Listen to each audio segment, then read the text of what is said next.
नमस्कार बंधुरा राखिस फूड हाबेर आरो एकटा नतून भिडियोते आपनादेर सबाइके वेलकाम। आज आपनादेर संगे शेयर करछि भीषणই একটা ইউনিক রেসিপি বানিয়ে দেখাবো জোয়ান পরোটা আর তার সঙ্গে খাওয়ার জন্য ক্রিমি আন্ডা মশলা। তাহলে চলুন বন্ধুরা আর দেরি না করে দেখে নেওয়া যাক আমার আজকের ভিডিও।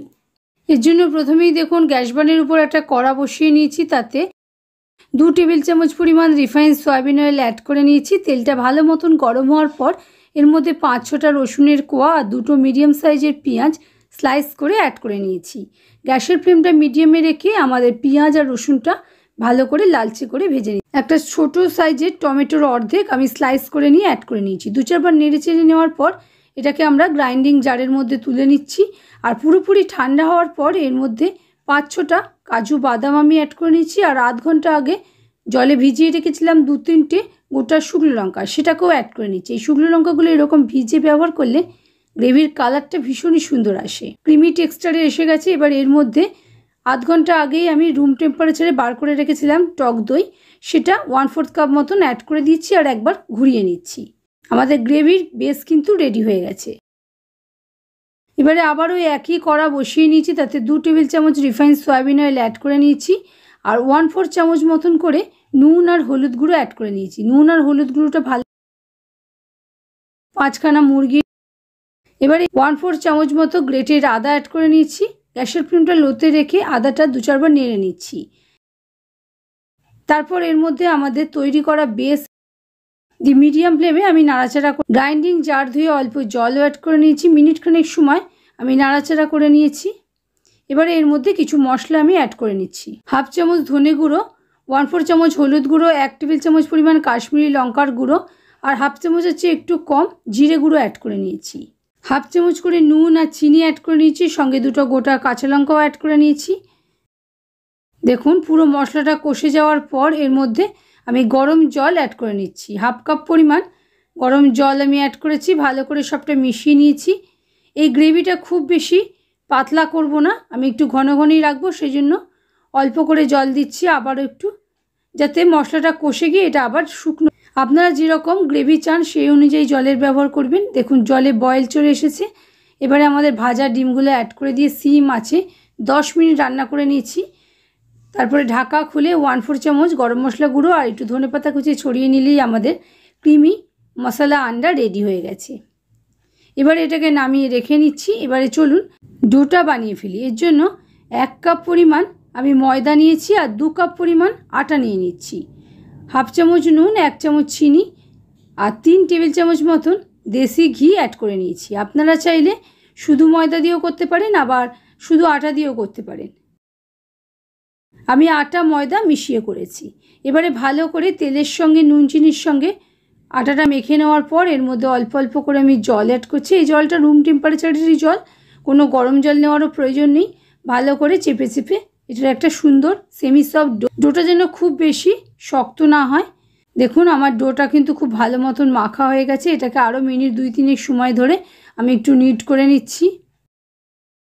এবারে ওপর থেকে আবারও একটু তেল দিয়ে দিচ্ছি, তেল দিয়ে মাখিয়ে রেখে দিচ্ছি যাতে ডোয়ের ওপরের সারফেসটা শুকনো না হয়ে যায় আর ডোটা আমাদের খুব ভালো মতন সেট হয়ে যায়। এইভাবে এটাকে রেখে ঢাকা দিয়ে আধ ঘন্টা রেখে দিয়েছি। দেখুন আধ ঘন্টা পর ডোটা কতটা সফট হয়ে গেছে আর টেক্সচার দেখেই বুঝতে পারছেন ভীষণই ভালো সেট হয়ে গেছে। এটাকে আবারও একটুখানি হাত দিয়ে মেখে নিচ্ছি, নিয়ে এর থেকে একটু লেচি কেটে নিচ্ছি। লেচিগুলো একটু বড় বড় করে কাটছি, তাহলে দেখতেও ভালো লাগে, খেতেও। এইভাবে সব লেচিগুলো বানিয়ে নেওয়ার পর চাকার উপর একটা লেচি নিয়ে নিচ্ছি আর অল্প করে আটা ডাস্ট করে নিচ্ছি। আটাটা ভালো করে লেচিটার উপর মাখিয়ে নিয়ে একেবারে পাতলা করে পুরো চাকি জুড়ে আমি খুব সামান্যই আটার ব্যবহার করেছি। আটা কিন্তু বেশি ব্যবহার করবেন না, তাহলে কিন্তু পরোটা বানানোর পর পুড়ে যাবে, কালো কালো স্পট এসে যাবে।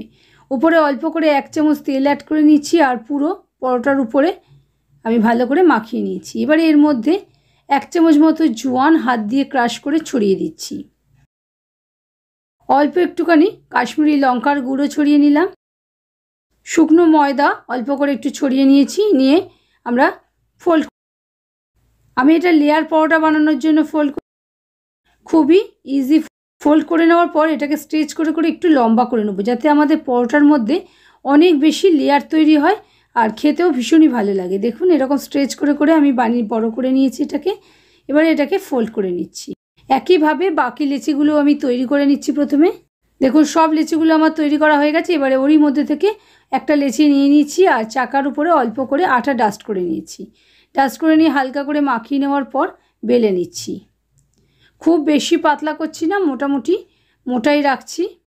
দেখুন একটা পরোটা বেলা আমার হয়ে গেছে। গ্যাস বার্নারের উপরে কাস্ট আয়রন তাওয়া আমি ভালো করে গরম করে নিয়েছি। এবার এই তাওয়ার উপরে পরোটাটা আমি অ্যাড করে নিয়েছি। এক পিঠ হালকা করে সেঁকা হওয়ার পর উল্টে নিয়েছি। গ্যাসের ফ্লেমটা মিডিয়ামে রেখে পরোটাটা দু পিঠ প্রথমে ভালো করে সেঁকে নিচ্ছি। তারপরে এর মধ্যে অল্প করে আমি তেল অ্যাড করে নিয়েছি। এরকমভাবে চেপে চেপে পরোটাটাকে খুব ভালো করে ভেজে নিতে হবে। এই পরোটাগুলো ভীষণই ওপর থেকে ক্রাস্ট তৈরি হয় আর মচমচে লাগে আর ভেতর থেকে নরম লাগে, প্রচুর লেয়ারযুক্ত, খেতে কিন্তু ভীষণই টেস্ট লাগে। আর জোয়ানের ফ্লেভারের জন্য এই পরোটাটার টেস্ট অন্য ধরনের চলে যায়। আর জোয়ানের ব্যবহারের জন্য এই পরোটার টেস্ট অন্য লেভেলে চলে যায়। দেখুন এইরকমভাবে লালচে করে ভেজে নামিয়ে নিচ্ছি। আবারও একটা পরোটা আমি তাওয়ার মধ্যে বসিয়ে নিয়েছি। এক পিঠ একটুখানি সেঁকা হওয়ার পর উল্টে নিয়েছি। দু পিঠ হালকা করে সেঁকে নেওয়ার পর এর মধ্যে ওপর থেকে আমি তেল দিয়ে দিচ্ছি। আমি কিন্তু খুব কম তেলেই পরোটাটা ভাজছি। আপনারা যদি বেশি তেলে ভাজতে চান অবশ্যই ভাজতে পারেন, তাহলে খেতে আরও বেশি ভালো লাগবে। এরকমভাবে চেপে চেপে আমি ভালো করে পরোটাটা প্রথমে সেঁকে নিয়েছি। দেখুন দ্বিতীয় পরোটাটাও আমার ভাজা হয়ে গেছে। এবারে আমি এটা ডিমের ক্রিমি গ্রেভির সঙ্গে সার্ভ করে নিয়েছি। আশা করি বন্ধুরা আজকের রেসিপি আপনাদের ভালো লেগেছে। যদি ভালো লাগে বাড়িতে একবার অবশ্যই ট্রাই করবেন আর কেমন হয়েছে আমাকে কমেন্টে জানাতে একেবারেই ভুলবেন না। ভালো থাকবেন।